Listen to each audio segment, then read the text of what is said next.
Support the Amigos podcast and keep the Amiga goodness flowing for just $1 a month. Visit our page at patreon.com/AmigosPodcast.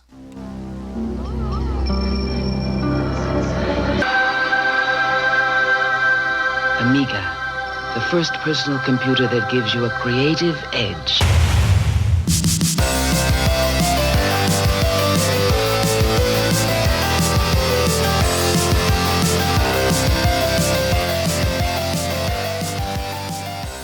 Hi everybody, welcome to Amigos. I'm John. And I'm Aaron. And today we're going to be talking about Putty Squad. I like that. Aaron, did you ever play with Putty as a child? Silly Putty, Yes. absolutely. Yes. Now, I guess, does everyone have Silly Putty in the whole world? I don't know. Silly Putty, for those uninformed few, is a big gob of yellow goop that came in an egg, as I recall. Yeah, comes in an egg. And you, the cool thing about it was you could wad it up like a ball and it would bounce.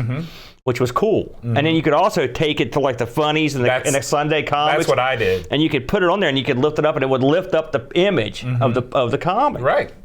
To what do you do with that? I don't know. You look at it, you stretch it out, and then make it look weird. And it was cool. Yeah, then you ball it back up and you throw it against the wall and you catch it. The problem is with Silly Putty is when you get it dirt in it. Oh, it's over. When you get it in your rug, because back in the 80s, everybody in the 70s carpet. had that shag. Yeah, the shag, right. You know, everyone had it. What happened to the shag? People realized that once stuff got into it, it was impossible to get out. Done. Yeah. You never drop like an orange pop or something on a shag? You just got to rip it out. Or grape juice. Oh my gosh. You know, remember those commercials? You got grape juice, they'd have the thing. But the Silly Putty was awesome. So yes, I have played with some Silly Putty back in the day. Do you remember at A to Z, they had a Flintstones crane machine? Yes, I do. And it was all, the outside was like rock. Right. Yeah. You could get the eggs with the Silly Putty in it. God, I thought about that for a while, but there you go. You're getting old. Yeah. Enjoy, pal. That's a mini story. Yeah. R.I.P. A to Z. All right, Aaron. What have we been up to this week on the Everything Amiga site and our YouTube channel? Well, we have, we've been putting out a lot of stuff here recently, and not just me and you. I mean, the whole community of Amiga retro gaming. We've had a good week. I guess the first thing we should talk about is what Dreamcatch has been up to, Bo. Now, what's he got? Now, he's put up a thing. Now, I read this and just thought it was dandy. It's called No, Mr. Bond, I Expect You to Cry, which is he's talking about the game based on the Bond film, The Spy Who Loved Me, with Roger Moore. Now, is this one of the good ones, as it were? It's not great. It's okay. It's, I'd say, average to slightly below. Roger Moore I always enjoy.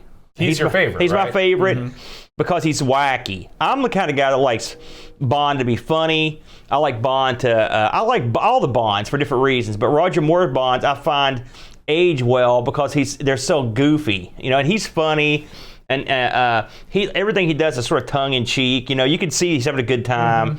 Did he do more Bond films than anybody else? Yeah, I think he did actually. This one is one where this guy's got a giant boat that's basically eating other countries' shipping or subs. I think the subs what they're getting. And what the plan for the bad guy in this is he's got this underwater city he's developed. So he's going to have the superpowers convince each other to nuke each other. And then once they're nuked and the world's all jacked up, then his goofs that live in this underwater city will rule the world. That's basically, it's one of those. Yeah. And so... Seems like your normal... He's a real grandfatherly sort of... He's a crappy bad guy. He's real weird. But Bond's in this, and he teams up with a hot Russian spy, and they go to work. Ironically, Bond has also killed her husband early in the movie. She gets over it quite quickly. Well, he says, listen, I was on skis. This sucker was trying to shoot me. I don't know who he is. Is this the one where they ride down the hill on the cello? No, that was the second Timothy Dalton movie, and that was the best part of that one. I believe it might have been the first one. Now Living Daylights. There are multiple Amiga connections in this because not only was this an Amiga game, but look at Bond's car in this. He's got a Lotus. Yeah. Well, I guess that's a very loose Amiga connection. That's what he was thinking of. You know, I've never played this game that Dreamcatcher talks about, and I want to. It's multiple games. It's got like some Spy Hunter in it. It's got some Operation Wolf in it. It looks pretty good. You know, so that's one to keep in mind. I love I'm a big Bond fan from all my whole life. I've always liked James Bond. And so this looks pretty good, and I love Spy Hunter too. Right. So right. this looks like it's right up my alley. And this movie did have a couple funny bits. The car can drive underwater, and it turns into a sub. I'm a big fan of Q. So I like the crap most people think it's real dopey. Like I love Q and all his wacky gizmos. I think they're Do you great. think that they kind of ruined James Bond when they made him a little bit less goofy and more gritty? And No, because if you ever read the books, I've read a bunch of the books, and the books are not goofy. Like Bond's a straight up stud killer. He's a womanizing guy, and I think Roger Moore's really nothing like the book Bond, but that's okay. I mean, I don't know. In a couple of the movies, he's more like Bond. As he goes on, he becomes less like the book Bond. But early on, Live and Let Die, he was more like the book Bond. Okay. You know, the BB, the book Bond. Well, yeah. Yeah.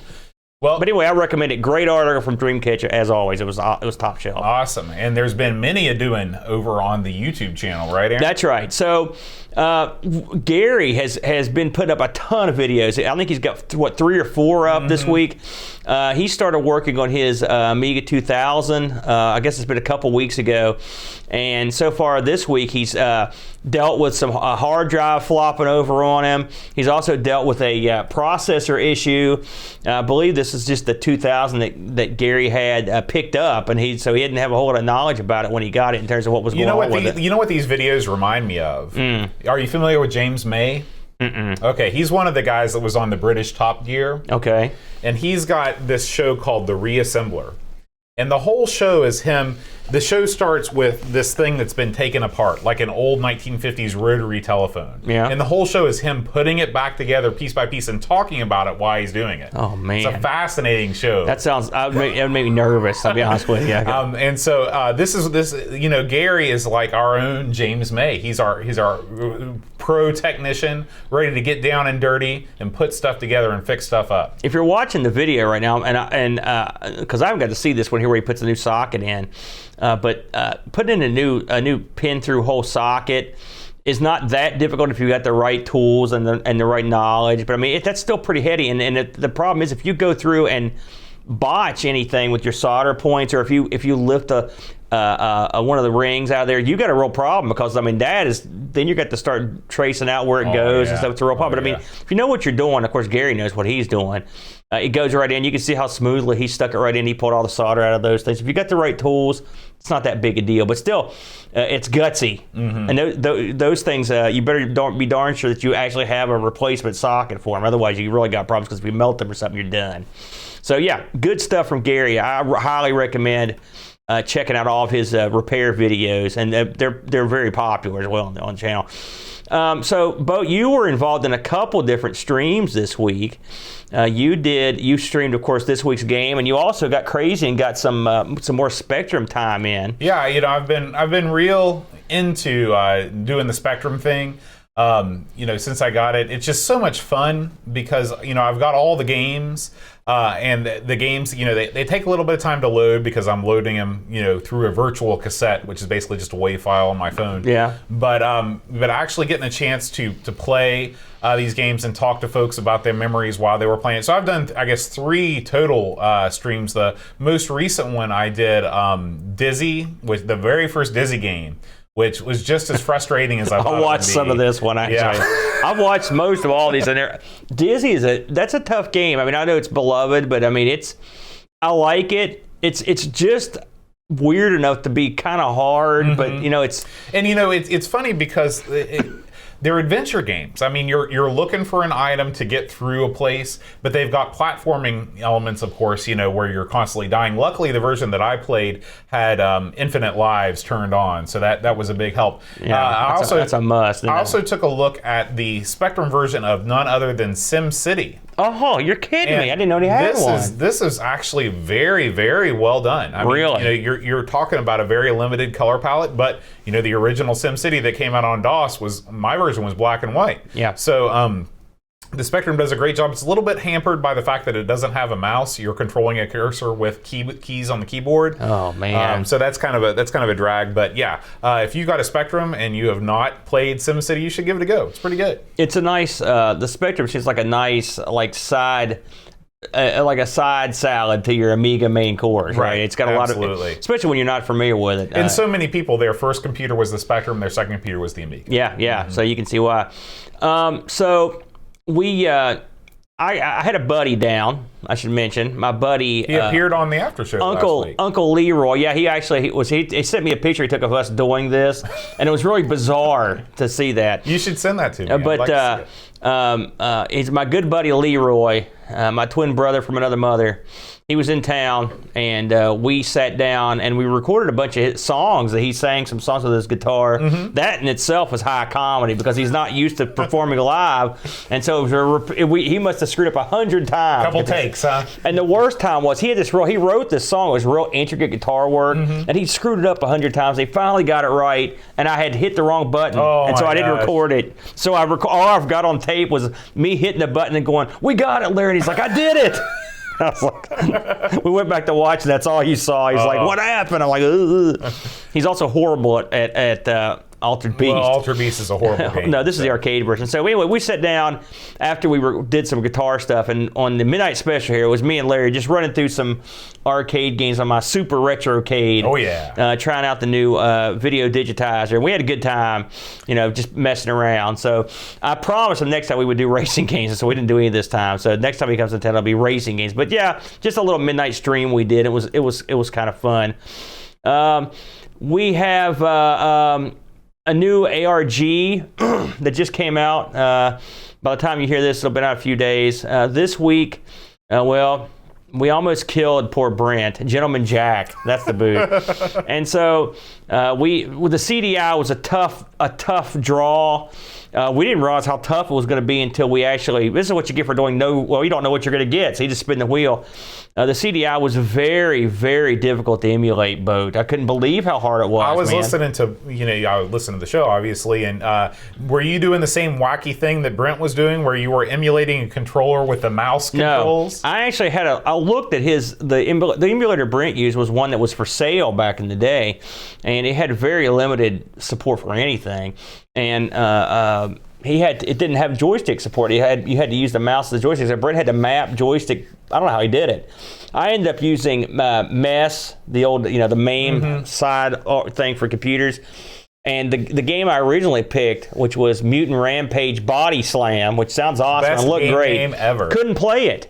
And as far as I could tell, there is no way to emulate it. So I ended up playing, as I mentioned on the show, after I bent down the pressure after years of people getting on me, and I had played a Zelda game, probably the best Zelda game ever released, which was Zelda, the Wand of, it was a Gamarian or whatever, Gamalion. I mispronounce it every time. That's how you say it. And complete with all the wacky cartoons that were in it and stuff. This was quite and I enjoyed it more than I should. I played it a lot more than I should too, considering I had limited time to play it. But we had a lot of fun with ARG. And if you enjoy this show, we've already spun the wheel for next week's show, and we will be playing Pinball of the late 90s. But will be the next show. So that will we'll be putting that one together this weekend. So yeah, we had a lot of fun on there though. So I think that's about all we did site-wise. What do you got for news? Well, Aaron, this week we're going to be changing the way that we do news just a little bit. The gamble train has been sent to the smelter. No, the gamble train rolls on. The gamble train is stopping at a new station. They've closed G Plus station down. They've hung up the velvet ropes. Is that what happens when they close down a train station? They hang up the velvet ropes? I think they just blow that sucker up. Probably so. Yeah. So I have moved on. This may or may not be a temporary solution, but but this is something that's working for me right now. This is a site called Gather.com. Ooh, Gather. Gather with 2 G's. The second G stands for genius. This is a link sharing site. I believe if you go on this page and you search for the tag Amigos Podcast, all one word, you can see all of the stories here. So if any of these stories interest you and you'd like to read more, you can feel free to do so. So Aaron, there was a lot that happened in the Amiga world last week. There was some pretty big news. A ton of stuff that happened. And this first story is not one of those stories. However, you have been you've been spreading the word, the news, the good news about the Teys Valley Classic Computer Club. Okay, yeah. The Teys Valley Classic Computer Club, the club that you founded and are president of, is going to have its first meeting in just a few short weeks. That's true. So I found this. This is the Commodore Computer Club in Vancouver, Portland, and places therein. They've recently had a meeting, and so I put up some links to some pictures. If anybody'd like to see what a Commodore Computer Club meeting looks like here in the States, there is a ton of Amiga action here as well. But I thought that this might whet your appetite a little bit for what's to come. Yeah. I think I'm going to shoot some video at ours, at least maybe the second one for sure. And we're going to have we should have a good amount of computers there, I think. Oh yeah. So it should be a lot of fun. Yeah. So there's that. We've also got now, Aaron. This is something that I don't know is what are your thoughts? Well, here, we're off to the races here. This was an Amitopia article, so maybe I can look it up old school style. What are your thoughts on all of these new games that are coming out on the Amiga that require accelerator cards? Are you for this or are you against it? Well, that's a good question, actually. I'm for any game that comes out. Okay, so let's just start there. If people are making or porting stuff over, which a lot of the ports require those accelerated Amigas, and when you say accelerated, I'm assuming you mean something over the 1200. This particular game requires an 080. Wow. Yeah. An 080? An 080. Holy moly. Well, I mean, of course, if you make games like that, you're limiting your audience. But I mean, if some ports require that much oomph, it is what it is. For example, I read that they had just released an AGA DOS box. Right, did you see that? I have seen that. Who'd have thunk it? I didn't know they made DOS box for the Amiga, and I'm sure it requires some beefiness. Remember, it's just like the Genesis simulator we talked about. I don't have a problem with it, man. I mean, am I going to run out and get an accelerator because they're pretty pricey, and some people don't have the Amigas to deal with have one or whatever. I'm happy to stay in my yard, I guess is what I'm saying. If someone else has got a better yard, good on them. This is a game that I guess has been in development for quite some time, but apparently was just released in its full form. It's called Strife. Are you familiar with this first-person shooter before? I knew of it. I knew it was in production. I had not seen it. No, it's the first time I didn't know it was been released. Yeah. So I guess it has come out now, and it is available on Aminet. However, you do require that 080 to play it. That is beefy. Yeah. I mean, you hardly ever hear about the 080. Right. That's big serious time. business. Yeah, that's big time. Next up, we've got Amiga Bill, our buddy. Pictures from the latest WAUG group. There was a SID box in attendance and a demo of morph-OS. So I always like to spread the word when of doings going on in the local scene. This is local relative, I guess, to the stuff that's going on in Europe. I think that's neat too. I mean, I don't know how many really active Amiga users groups are in the country. I mean, obviously we just saw something like that. But they always have like speakers and stuff like that. I mean, and they've got, looks like they got about 15 guys that show up. It's a nice turnout. They said they're going to need a bigger food court for the next. Yeah. It's going to be great. But anyway, if you're at all interested, you can check out the WAUG Facebook page for a full rundown of that report. Our next story comes from the man himself, Trevor Dickinson. You know who this guy is? Trevor Dickinson? Yeah. Should I know him? You should know him. He is the man behind the next generation Amiga platform. The X5000, the new X122 or A122, all the real expensive I've heard Amigas. a lot about the A1222 here recently. Yeah. So this is his blog. He just published it a couple days ago, and it's a rundown of his time at Amiga Ireland. There was some stuff there that I didn't even see, like this wacky Commodore LCD watch. Oh, that's nice. He saw there, yeah. And he talks about his experience at Amiga Ireland, how awesome it was. And then he goes into some of his other meetings that he took all around the UK and Scotland, pumping up all of the different next-gen Amiga projects, doing some vampire stuff. So this is a very information-heavy post. But if you're at all interested in the new Amigas, this is the guy. I'm gonna check that out. Yeah, I didn't see that one. Yeah. Next up, Aaron. I saw this on Vintage is the New Old, and this is sort of loosely related to the Amiga, but there's been a lot of talk on the Discord about the various solutions for emulating the Amiga via FPGA. Yeah, in fact, I think Flack has been one of the people talking about. A couple other guys. Right, Flack and Eric Nelson. Yeah, Eric Nelson's got one. If you are interested in getting one of these solutions, Vintage is the New Old just put this up yesterday, a couple days ago, I guess. There's an opportunity for you to buy one of these Mr. FPGA boards on sale. Those are the nice ones too. Yeah, right? so it looks like that these things are about $50.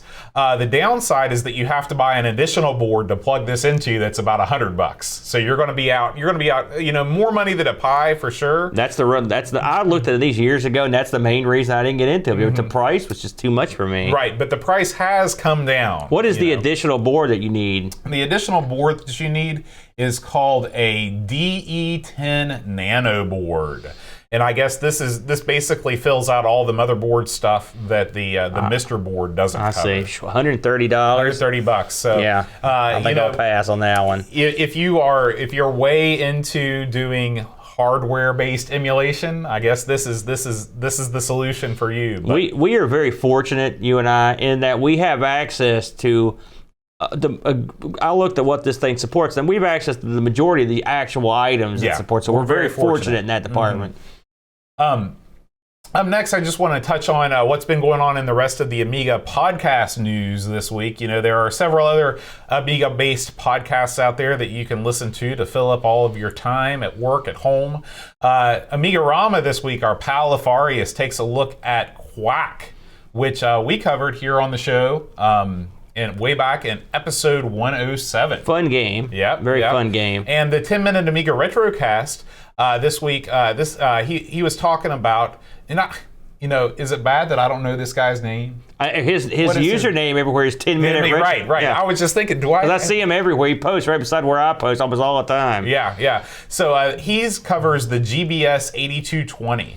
Now, do you remember our time with the GBS 8220? No. Okay. Well, I remember it because I'm the one that had to suffer with that machine from hell, the A500. Don't I still have this board sitting somewhere? No, I think it's sitting over there. Yeah. But anyway, this allows you to connect any sort of RGB source to a VGA monitor and not have to worry with a scan double or anything like that. It's a very useful board. I managed to burn the first one we had up because I shorted it. Yeah, I do remember that. But yeah, it's a very useful device, and it's very cheap too. You can get one for about $15. You created the patch cable running the different wires and everything. Yeah, that was remember that. During our theme video. That's you plotting it out and everything. So I particularly don't have a lot of fond memories from this, but if you do have an A500 and you're desperate to hook it up to a current VGA monitor, this is the cheapest way to do it. And we still have a functional one of those. We do. I may have to work at an angle on that thing. Yeah. Now, this is probably the biggest story of the week. I didn't lead with this. I was wondering if we're going to catch this. Yeah, I didn't lead with it because for two reasons. One, I can't figure out how to rearrange the links on this particular page. And two, I don't really know what this means. I mean, I know what it means, but I don't know what it means for us. Hyperion and Cloanto have come to some sort of an agreement. And I guess Cloanto is now the owner of all of the Amiga name rights. Is that correct? Am I on the right track here? To the best of my reckoning, and thankfully I got on Facebook and read a lot of the discussion on this to understand. You pretty much nailed it. Now, the big question is, what does this mean? And what it means depends on your attitudes and who you are. A lot of people were happy about this because you are consolidating a lot of those trademarks and a lot of the hang-ups that were causing trouble with these updates to the Kickstart and stuff like that. This should iron that out. And everything I've read, the Amiga Incorporated was not a good. They took everything Amiga had, all the assets they had, and they pretty much ground them down and cashed them out. Mm-hmm. And so it doesn't sound like they had done anything of anything worth of crap. Now, people have their own opinions of Cloanto. In fact, I read it was really back and forth But one thing that I think most people agreed on is, even if you don't like Cloanto and the way they've handled their dealings on the Amiga, most people agree that at the bare minimum, you've got one of the swamp dwellers out of the swamp, and so there's only really one, and I think there's some of the items are owned by one very small outfit are left. So does this clear the path for Cloanto to do more than they've done recently? Which really, they've sold those ROMs, and they've sold Amiga Forever, which is I like Amiga Forever. I use it a lot, but it's WinUAE with a snazzy front end strap to it. You know, so one would wonder what this means. Now, if I'm Cloanto, and this is speculative, and we talked about this on our PC Mini conversation, if that was going to be something that they're going to use to put out Amiga games, you could take these trademarks and what you already have, and you could parlay them into something, all right? Into a miniaturized Amiga, a new classic Amiga. There are plenty of projects that you could get involved in. Now that you have you've got everything you need in place, you could do something with it. Now, they may be more than happy and content to sit on what they've got, just keep doing that forever. But I've got a feeling that they wouldn't have went to all the trouble to get these trademarks and go to court all these times and fought, and including doing things that actually angered the community, which I read they've done stuff that they've got on people and cease and desist this or whatever. I suspect that they've got to have something cooking. I would be stunned if they did nothing. That much said, if you followed the Amiga story throughout the years, I've been stunned that people did nothing with Amiga properties since they went out of business, as Commodore went down, because that seems to be what happens when you gain all the goods. You do nothing. You just sit on them. Yeah. And so one would hope that something good will come from all this. And so I've decided to be optimistic, Cloanto has been nice to us. They've given us Mike's a great guy. Review copies. You met a guy, but I mean people. And I met the guy. And I'm not gonna say anything bad about people that are not into Cloanto, because they have their reasons, and some of which are fairly valid. But I think it's a good time to try to keep an open mind, see what Cloanto does with what they've gained. Yeah, absolutely. All right, Aaron. Next up on the docket, this is Time Gal. Have you heard of Time Gal before? Yes, I believe this was released on the Sega CD. Okay. Yeah. Okay. So this was originally, I guess, an arcade game that ran laser discs. It was hooked up to an Amiga, and I guess someone has, and this comes from Indie Retro News. These next few stories come from our dear friends at Indie Retro News. Someone has released an Amiga patched version of Time Gal with the cutscenes intact. And so you can check out Saberman, who is on like nobody's business. He does more of these videos than anybody else. You can check out this new version of Time Gal and see all of the anime glory. Have you ever actually played this game before? It seems like I have. I mean, way back. I don't know if I played it in the arcade or on the Genesis, but I knew they had released this as a playable game for the Amiga a while back, and I never got to run a phone with it. But now that it's sort of whole, I may have to have a look at it, because I like these sort of Dragon's Lair type games. As you know, I'm a big fan of Dragon's Lair and Space Ace and Esches Amarillo and all the other crazy games. Super Don Quixote. Right. So this and Cliffhanger and many more. So I'll probably have to get into it, because I'm a big fan of the laser games. Cool. Next up. Now, I wanted to ask you about this. Okay. Because I have not seen this yet. This is something called Flash Floppy. Okay. It says the big 1.0 release of a free and open GoTech firmware. I was not aware that there were GoTech firmwares out there that were not free and or open. Well, now I have a couple GoTechs. I have not flashed them with anything but what they came with, which are flashed in the Amiga. I did look at. As I look at this now, I saw the thing that caught my eye on this before when I just glanced over it will read and write ADF and HFEs, which is neat, and they've made it so you can take out manual disc swapping.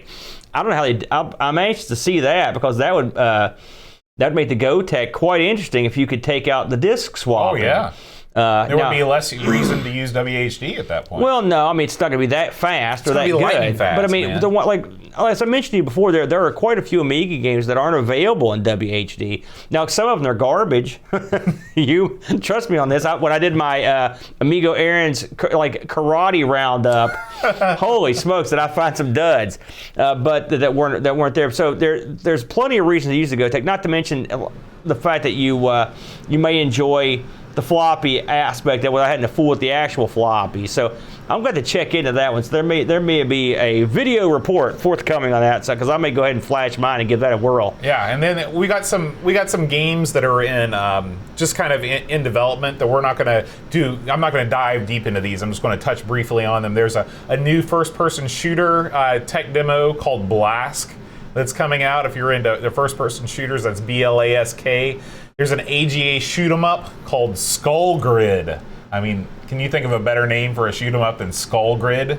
Well, that's a good name, and it's AGA. So yeah, I saw that one, and it looks pretty good. It'll be interesting to see what they do with that. Yeah, and finally, there's a first-person dungeon crawl called Black Dawn Rebirth. That is probably my least favorite genre of all time, so I could not be less excited about yet another first-person dungeon crawling game. I think that's an old one that was made with. I think I read about that one. It was made with Amos. I think this is the 7th one. Yeah, the 7th episode. So I don't know if it is. It says that the original was released. So this is Black Dawn Rebirth. So they've basically made a sequel to that. Right. I think that's kind of cool. Yeah. If you're into that sort of thing, man, you're living in a good time. Yeah. So, and finally, Aaron, this is a hat tip to Chris Folds. Chris Folds for bringing this up on the Discord. There is a new Dizzy game coming out. Now, Dizzy is not really big on the Amiga, but we have a special connection with the Oliver twins since we did interview them on the show. This is Panic Dizzy. Apparently, this Dizzy, they were trying to take Dizzy to all corners of the gaming universe back in the late 80s, early 90s, and this is a Dizzy puzzle game. This sort of looks like a, what was that, Yoshi's Cookie? Now, didn't we play it there? We played a Dizzy puzzle game. At least I played one time, and it was on the original Amiga. I don't remember what it was called. I don't think it was this. So this isn't his first foray into puzzles. I guess this was supposed to be an NES game. It was never released. They have launched a Kickstarter. I knew it. I was just waiting for it. I was waiting to see if that's where they went. Yeah. And the Kickstarter has just been passed. In fact, it had only been passed by like $6 the last time I looked at it. Now they have raised the full $18,000. Now, if I can recall correctly, look at this. We're watching the money tick up. Yeah. In real time. People like they're Dizzy. Oh yeah. It seems like they're asking. Maybe I don't know. I get so confused because we cover so many Kickstarters. But sometimes these devs they ask for 60 or 70 grand. Yeah. To put these games out. I feel like 17,000 to do a full production run with their NES carts and everything like that. I don't feel like that's too outrageous. So this is coming out for. This is coming out for the NES, the Nintendo Entertainment System. Okay, that's right. I wanted to make sure I knew exactly where it's going. People love Dizzy. If that's your thing, I'm not as. We've played those games, but we've just really scratched the surface. Yeah. And so I'm not gonna.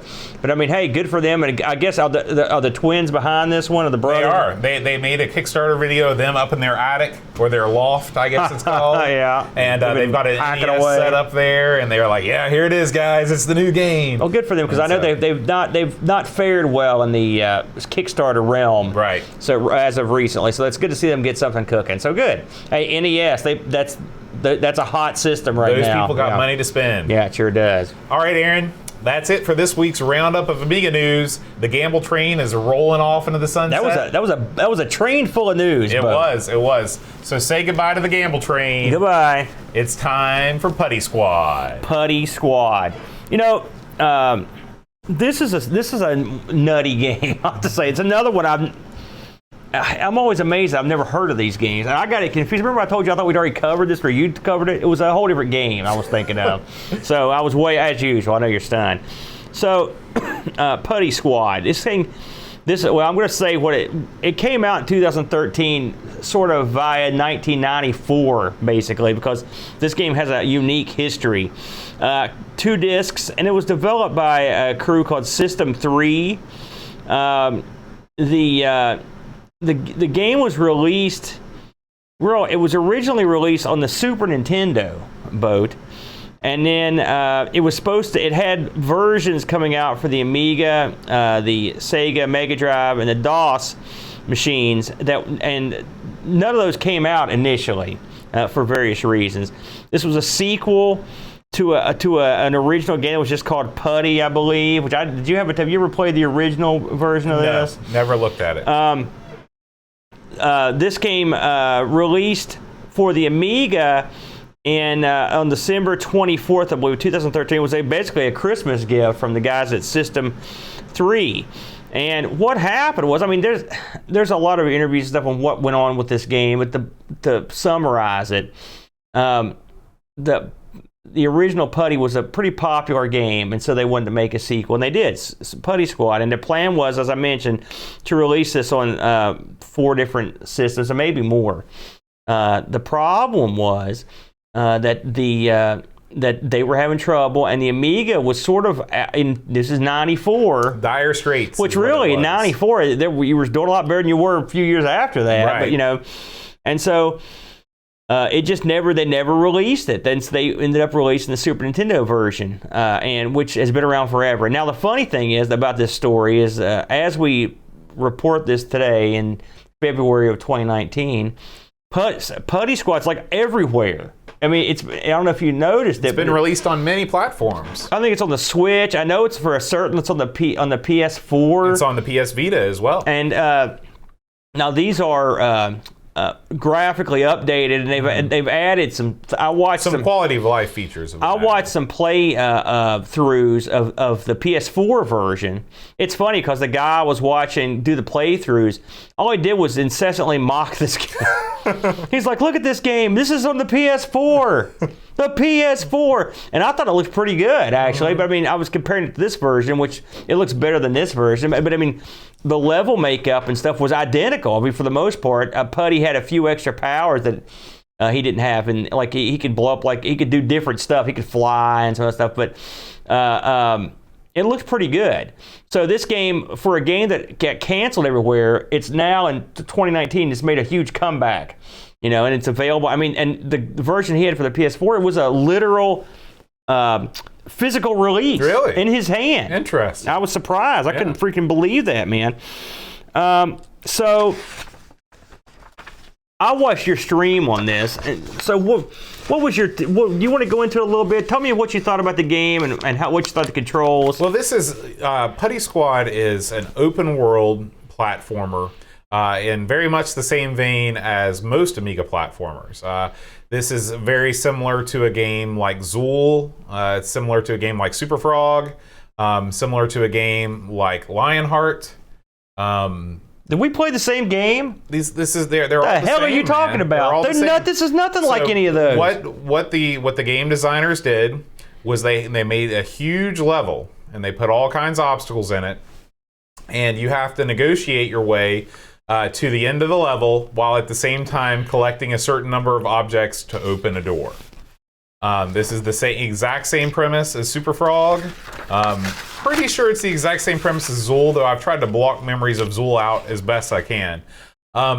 What makes this game unique is that your Putty, your guy, is he's very bendy, as Putty is. Your powers are not swinging a sword or firing a projectile. Your powers are your ability to morph yourself into different shapes and stretch yourself in different directions.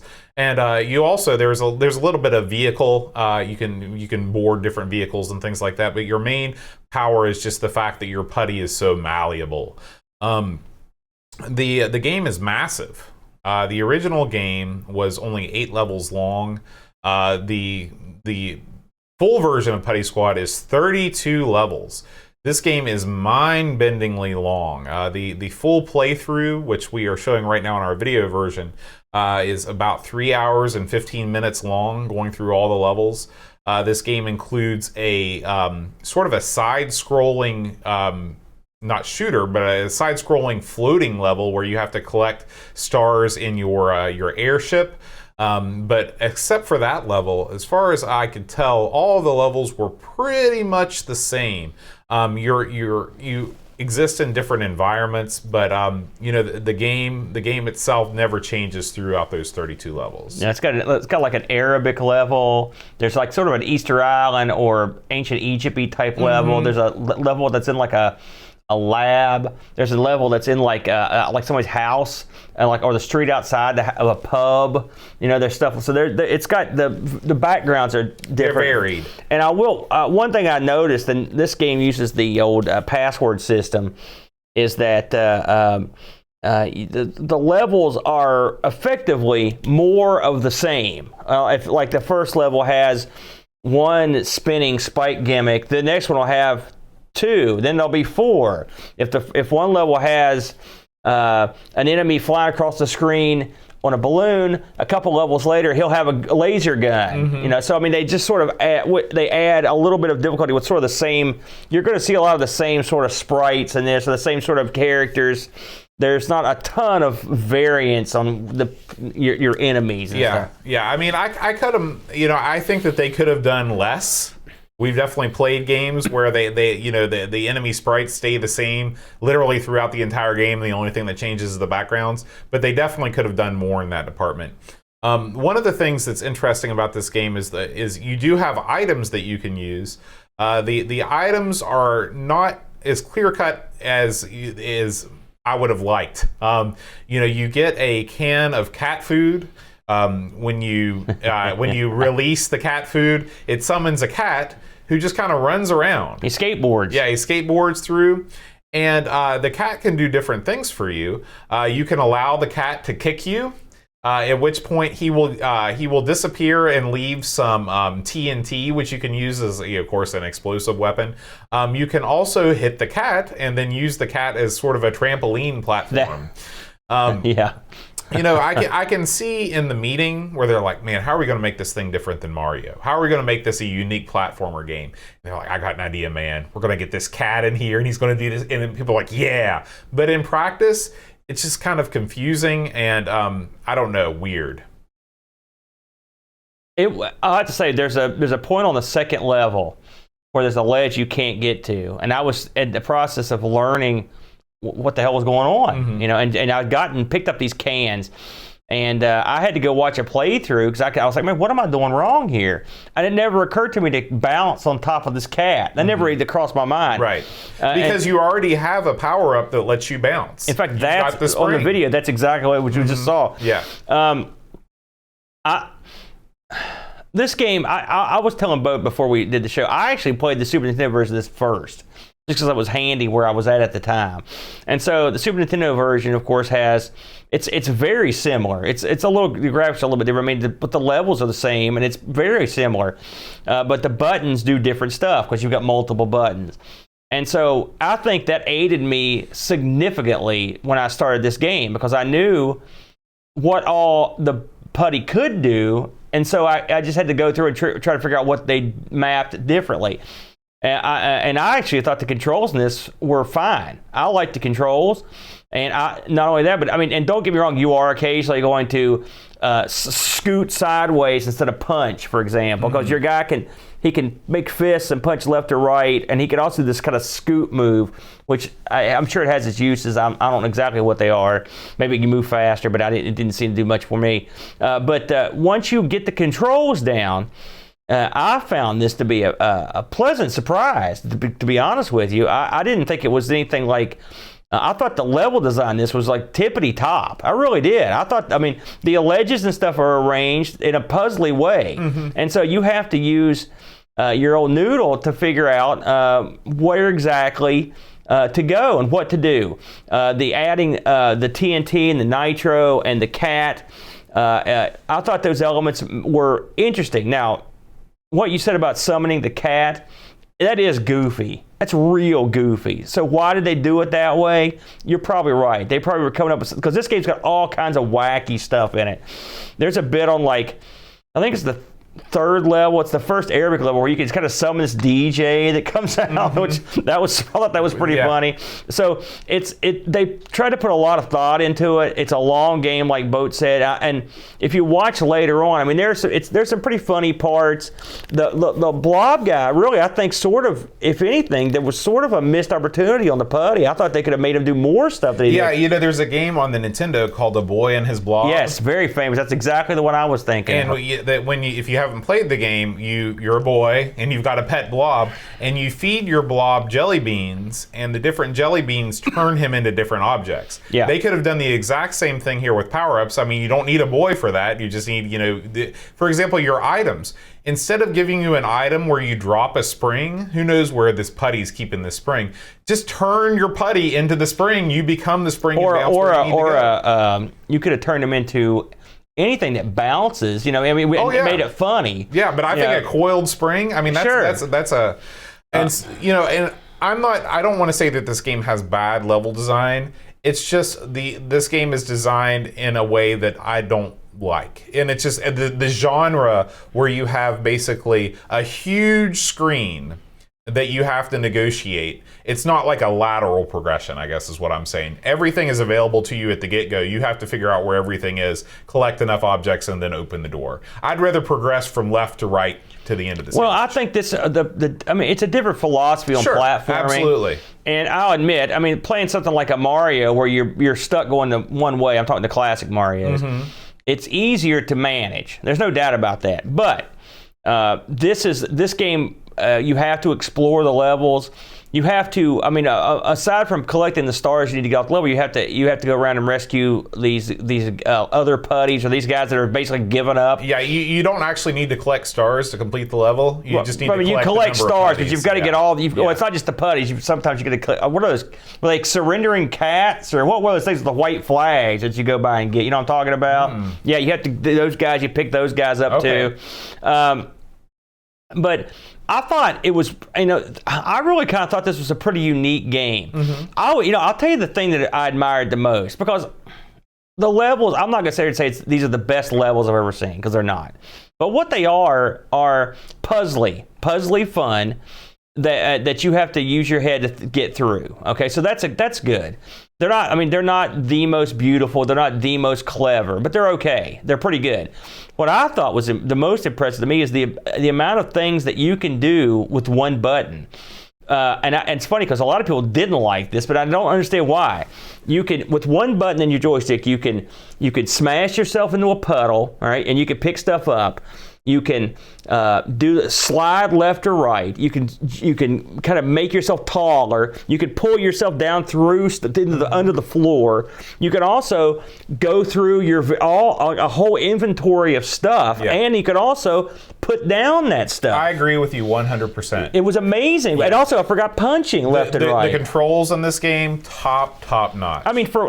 For what? And for one button game, you will have trouble, right? But for one button game, you couldn't do it any better. The amount of abilities that your guy has, and it doesn't feel overwhelming, and they don't make you let go of the keyboard and use the and thing. Up for jump wasn't a problem in this one for me. I remapped my controls after a little bit, but I could have gotten by. I'm going to say, this is controversial, but I had less trouble controlling this version than I did the Super Nintendo version. Did you really? I did, and keep in mind, I played it first, and it helped. I swear to you, it helped me understand what I was doing. But on the Nintendo version, you had to keep track of a bunch of buttons. Whereas on this one, because really, most of the time, you're going to be moving left and right, and you're going to use those punch buttons. And when you pick up power-ups, sometimes you'll get like an electrical shock power-up. Sometimes you could throw these kind of like spears, and these different powers, like there are enemies in the game that are more difficult to kill or you can't kill, like frogs, for example. You have to have a special item to get them. Sometimes you'll have bombs he throws out. Yeah, the one gripe that I have with this game is that most of the time, you've got your life bar up there in the upper right corner. And it gradually ticks down. It's very generous, I thought, the life bar. But there are some enemies. It really is. There are some enemies that are one-hit kills, and you don't know if it's a one-hit kill or not until it gets you like the frogs on the first level. You touch their tongue, it's a one-hit death. Why? Who knows? But I wish that kind of thing would have been a little bit more consistent. Yeah. Another thing is on the third level, and of course this stuff comes back over and over. So this is what it was initially introduced. They have these falling blocks that cut lower, and if they hit you, you're insta dead. That I could do without the insta dead. Yeah, I would agree with you on that because for one thing, you're breaking your game's own rule. That's irritating. You could take off a bunch of health, and I'd be cool with that. But insta dead, I don't know. But I have to say overall. Another great thing about this game, no timer. Oh yeah, that's true, and that's not all. I'll tell you, the new ones they do have a timer. Right. Yeah. Why? Nobody knows. Well, because I don't know, but I thought this game was clever, and I think, like I said, there were some missed opportunities, and like I said, they didn't reinvent the wheel, but I mean, I think the levels were arranged in a very interesting way. The backgrounds and stuff are okay. Again, it's not super awesome. It's pretty good, but I really thought this was a pretty clever game overall. I was surprised because I honestly, when I first read about it, I was like, oh, here we go. Well, it seems like it. And really, if you look at another thing they could have done was like your putty guy. He's just a little ball with eyes. Sometimes you get like sunglasses for him, so they make him look different. But I mean, you could have, I think a more interesting character could have been made. Someone that moved cooler, like when he just walked. This guy looks okay, but I mean, something funnier. I would have, of course, this is, again, we're going down the road of mascots on the Amiga. Right. But I mean, he's okay. I don't know. I feel like, in contrast to a game like Mr. Beanbag, which I mean is a totally different ballgame. That's the one, by the way, that I thought you. That's the one I thought you played this one. Yeah. Where you literally your beanbag just kind of slides across the world. You can see like he's got little putty feet. Yeah. You can see him. I thought I don't have that particular complaint. I thought that if you call a game Putty Squad and you don't want your putty to be any particular shape other than a blob. Something else. Why is this called Putty Squad? Well, it doesn't have a squad. Are you rescuing your squad? That's who you're rescuing. Are they going to help you out at some point? Did you read the backstory? No, I didn't see the manual. You want to show it to us? So, let me hear it. Putty, Mr. Putty, that's his name. All right. He's sort of like Rambo, and he's gone back into Nam to rescue the rest of the squad. Okay, so they are MIA. Yeah, that's why everybody's dressed in military fatigues and everything like that. So that's why. And I guess the cats are whatever the bad guys. See, that's why they're all in military gear. Okay, there you go. That's what I get for not reading the book, eh? Right. That's wacky. I didn't actually read the book, by the way. Somebody read it to me during the stream. There you go. There you go. So. I don't understand. Where do you stand on this? Then? I mean, are you endorsing it, or I mean, you've compared it with Zool and Super Frog. I mean, you hated those games, and I think this is a way better game than those. Oh, I think it is too. I'm comparing it to those games, but I would prefer to play this game over Super Frog or Zool. I mean, in fact, I'd have to go back and revisit James Pond 2, but I might even prefer this to James Pond 2. This game is just sort of like it's a great example of a genre that's not my favorite, but I can see all the stuff that was going on, and there was a lot of care that went into this game. I think it's just like so many games, it's overly long. 32 levels is too long. I don't agree with that. I mean, do you get more bang for your buck? And I like the long levels because you get to explore. If there's a password system and you have access to the passwords and you can get to see everything, that's not so bad. With the exception of having to pick up guys to leave, I mean, really, I don't. And there's not like there's not a ton of pickups in this. Usually, if you get like some guys that you kill will drop a bunch of stuff at once. But I mean, it's not like Super Frog where there's just lines of pickups like all the way across the screen. Yeah, I thought this game the pickups are not over and its control is way better than Super Frog did. Absolutely. So they figured it out. Yeah, I think this was actually. I mean. In the huge exploration platform genre, let's call it that if it doesn't have a name, I think this was a very good entry. Not the best, but good. And I will say that, like I said, the Super Nintendo version of this that I looked at, it looks better than the Amiga version, but it's not like a quantum leap. It's effectively the same game. At least I got to about I think the farthest I got was the 4th level before I had to start using the level codes.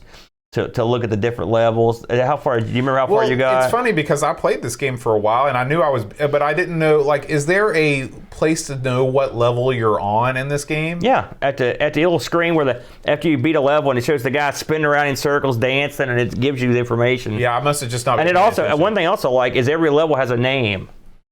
Yeah, and we also failed to mention the little piece of green. Was it cheese or whatever you step on? The warp zones. When you touch that, you get beamed into another like mini level, which is pretty cool too. I wish that this game would have actually put the level you were on the screen somewhere, because now it's going to drive me crazy. I'll have to go back and watch the screen to figure out how far I got. But yeah, I'm a fan. I like it. Yeah, I give it. Aaron, I give it a thumb up. We barely touched on the backstory of this game. Why was this game not released? Why did it not come out? Well, like I said, for everything I heard was that they had no reason to release it. That was it. It was just they saw the writing on the wall for the Amiga, because the full version came out on Super Nintendo, right? That's right. European release only. From what I read, it was actually, from everything I saw, the Amiga version was actually the flagship version. Mm-hmm. So it's very strange. I looked now. Of course, there is no eBay for this because it was on. You can download it for free. Like I said, in December of 2013, System 3 gave it away, which was cool. Yeah. But there are reviews on it. Lemon, listen, these reviews are pretty solid. Lemon gave it an 8.37. That's a very high. Amiga Power. Now keep in mind that this thing was actually before it released or didn't release, it was released to the press. So there are reviews on this from back in '94 that were given, because these people, and there was a demo disc as well. Amiga Power gave it a 91. Amiga Computer gave it an 86. Amiga Format gave it a 90. CU Amiga gave it a 94. I mean, those are pretty good stats. I mean, those magazines, a lot of those magazines are pretty tough. So, of course, it's 94, so maybe like you've said in the past, they were just happy to get them. I wonder, so they were releasing the full game, not just the eight level demo? Yes, that's right. They had planned on, for whatever reason, they just decided not to release it. Again, if there's no one there to buy your game, I guess their reasoning was why put it out? So it didn't happen. Yeah. But and the funny thing is, it's amazing that they were, I don't know who organized the giving away of the game, or how they even knew they still had it. It's crazy, but it was neat. It's neat to think that something went that long without it and was not released. Now you can get Putty Squad for the Super Nintendo. And it is, I didn't price it, but if that's your bag. I'm just looking up. I've gone on eBay and I've looked up Putty Squad, and it looks like that you can. They've got the PS4 physical copy of Putty Squad right now.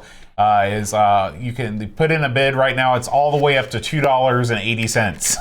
So it looks like this thing you can buy it new for $14. Very, very commonly found, the PS4 version and the PS Vita version. But yeah, of course, no Amiga copies to be found.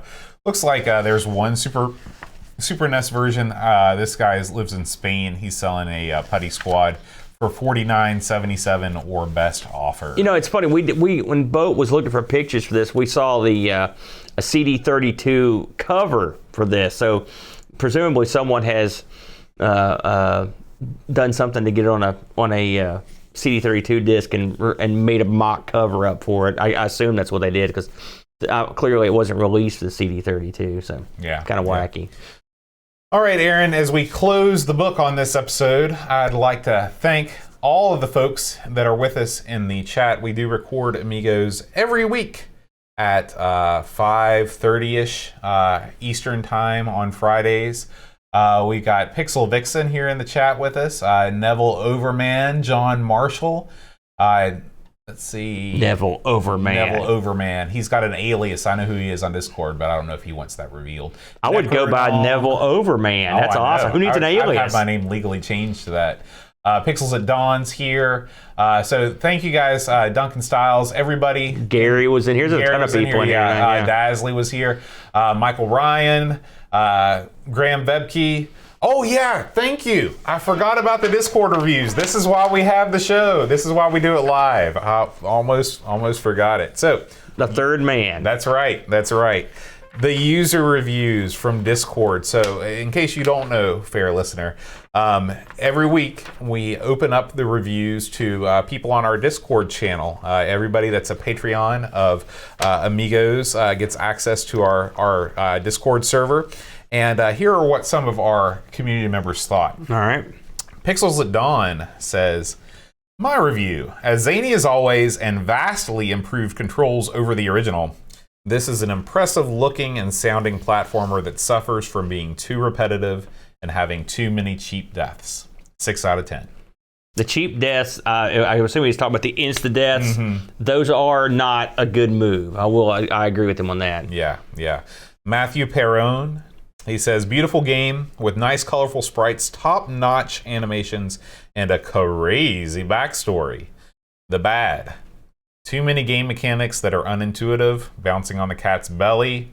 That's bad level design where you never know if it's a platform or just the background. I will say that, yes, that's another problem. Makes me think of a hamburger with too many toppings on it. 6 out of 10. Those are valid. Yeah. The Duncan Styles says, my biggest problem with the game is there are some enemy types that are very tricky to deal with unless you have upgraded weapons. Great graphics, an interesting set of abilities, and no time limit, thank goodness, make this an enjoyable but tough platformer. 7.5 out of 10. Graham Vebke, the man that reminded me to read these, should have remained as the 8-level demo cover disc, as it still feels unpolished even after the eventual release. The levels are at least well designed, but are let down by poor controls, making it really just an improved version of Fuzzball. 5 out of 10. Brutal, harsh. Brutal. And finally, Chris Folds says that this is a fun platform puzzler with some unique gameplay aspects let down by repetitive, annoying music and a non-intuitive control system. There's a shame they didn't have the CD32 extra button config. 7 out of 10. Yeah, again, I thought the controls were pretty solid. That wasn't an issue for me, but some of those other very valid issues, I'll admit that. Yeah.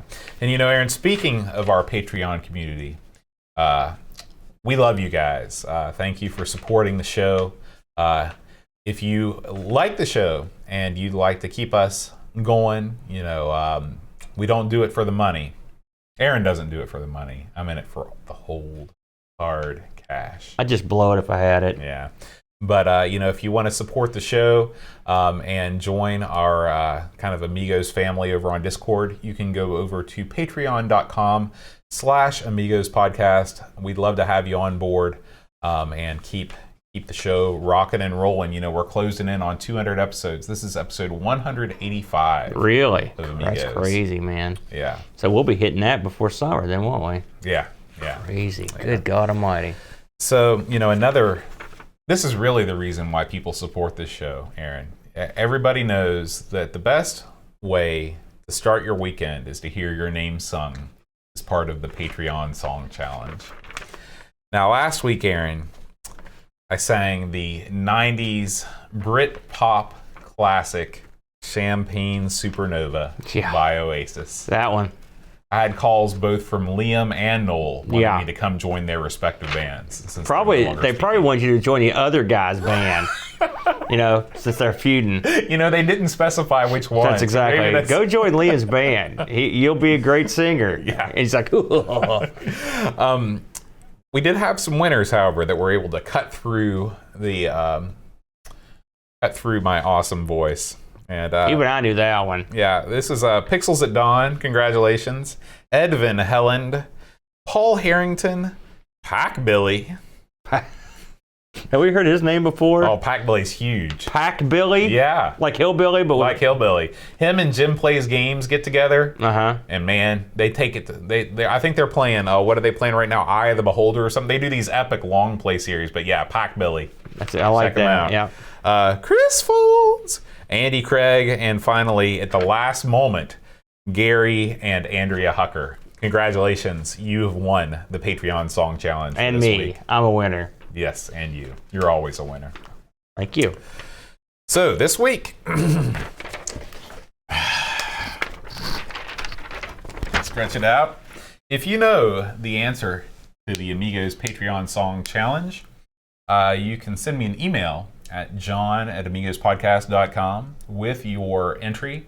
If you are correct, I will read you as a winner live on the next episode of Amigos. I like the way you said that. I will read you as a winner. A winner is you, baby. That's exactly what I was thinking. Here we go. Counting virtual.